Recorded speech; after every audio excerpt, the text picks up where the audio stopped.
message that you're giving.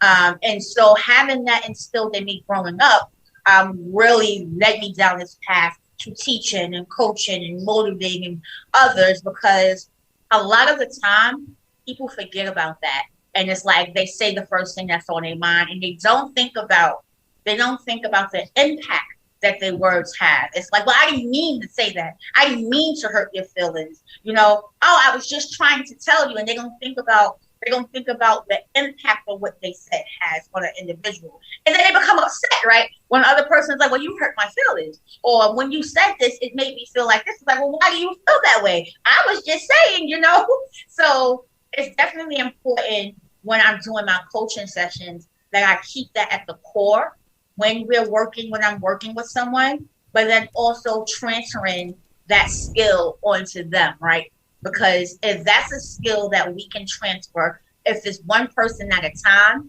then we can start healing together. Because if everyone is being intentional about their words, about their actions, about the impact and the imprint that they're leaving in the world, then that discourse will remain open and remain truthful. And so that is definitely something, open communication and effective communication is another big part of the coaching, what Go Mind Thoughts does. Because in order for you to really start to fully heal from past and present wounds, you definitely have to think about the impact it has on your life, and then the impact that traumatic experience is causing you to have on others.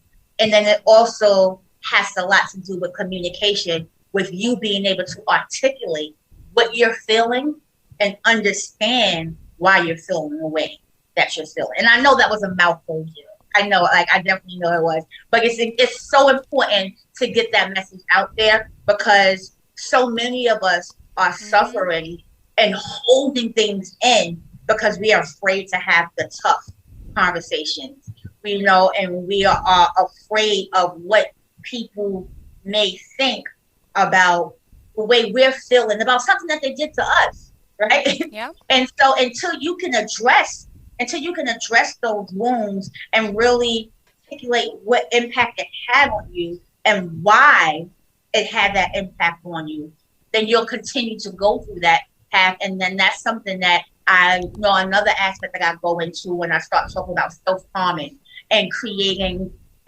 valid spaces in your mind. So, and when you think about creating a valid space in your mind, that goes to that point where when you're so worried about how the other person might feel about the way that they made you feel, that you just keep that hurt on yourself.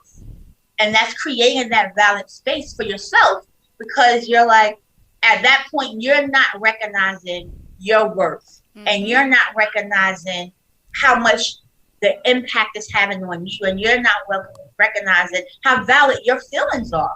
Yeah. So that is a valid space that you are creating within yourself, trying to make sure that the other person doesn't feel upset about the way that they're making you feel. So that is definitely, there's so many different tiers to the coaching that I do. And again, that's what makes Go Mind Thoughts so unique, because like I said, it helps you navigate through your thoughts, feelings, and emotions so that you can be the best version of yourself, because you deserve to know what love looks like, feels like, and sound like. And even if it's you learning to love yourself, by you learning to love yourself, everybody else's love is extra. So now you create these boundaries where it's like, well, if you can't love me like this, then this is not a relationship you need to have. And you're walking into that knowing what love feels like, knowing what your expectations are from that relationship. And that is the most fulfilling thing, because the other person just has to either get on board. I'm either going to respect your boundaries or I'm going to walk away. And if they choose to walk away, then they didn't deserve the blessing of your presence. Yeah. Wow. Beautifully said. And let me ask you, did you have a lot of naysayers in your life? Do you have people who put you down, who didn't believe in you? Does it still happen today? Definitely. It definitely does. And so, like I said, everything I do is proven. Like, these are definitely tips I give, but things that I've experienced myself. These are things that clients experience, and I've helped them coach them through. These are things that leaders experience, and I help them through. So everything is proven. Like, all techniques and resources that I use are proven.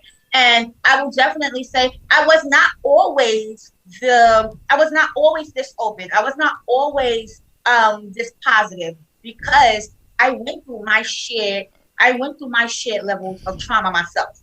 I went through from being when I was younger, and people not wanting to be my friend because it was like, oh, she thinks she's better than everybody else. And it's like, no, I don't. I just know how I want people to talk to me. Like, I know the things that I want. Or she thinks that she's better because, oh, she goes to cheerleading, she does these extra things. And it wasn't about me thinking that I was better. It was just that I had people in my life that wanted me to do things other than be a statistic.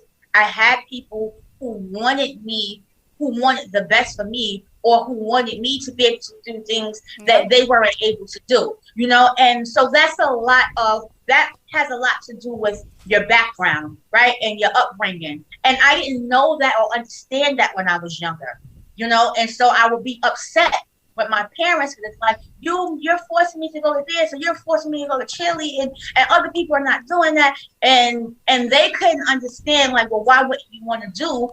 But just because other people can't do it doesn't mean that you don't deserve to do it, And I had to learn that. I had to unlearn that I should not deprive myself of things that other people may not be able to have because they're upset based on their own trauma. Yeah. And that took me a while to do that, right? Because when you're a kid, a teenager, you want to be liked. Yeah. You want to be cool. You want to be with the in crowd. And so it took a long time for me to understand that you don't have to be with the in crowd to be happy. Yeah. You don't have to be with the in crowd to do the right thing. Because 9 times out of 10, if it was the best thing to do, they wouldn't be coaching you to do it. They will be doing it themselves. So, when you're young and you have those friends, it's like, oh, you should go over there and do this. Or you should go over there and say this, and it's disrespectful. And then you're like, oh, well, my friends are telling you to do it. So you laugh and you go on and you do it, and then you get in trouble, right? And you're like, well, why am I getting in trouble? And it's like, and so going through those experiences, my older sister taught me that if it was a great idea, they would get it themselves. And that's something that I began to instill as I got older in my students. That was something I began to instill in my own child. It's like, if your friends feel that something is so great to do, why hadn't they tried it themselves first? True. Talking goes a long way. What they can do, what they will do. Right. And as a parent, that you have to have those talks with the boys. That's like, hey, I don't know what happens over there at little Johnny's house, but over here in Jill's house, these are the rules and these are the boundaries over here. Had that conversation today. No, we went out. The kids didn't have camp today, so early this morning we went to Costco with my niece, and we were in the parking lot and we was driving, and all of a sudden some guy at a stop sign intersection, he blew his stop sign. And I didn't have a stop sign, so I could make a right. And he started beeping at me, and he gave us the finger. So I'm like, so my son, like, F you. And I'm like, Austin. I'm like, no. I'm like, don't say that. I said, no. I said, this is actually a good thing this happened. You have to handle the situation. That guy was angry. He was wrong. Sometimes mommy's wrong, and maybe I didn't.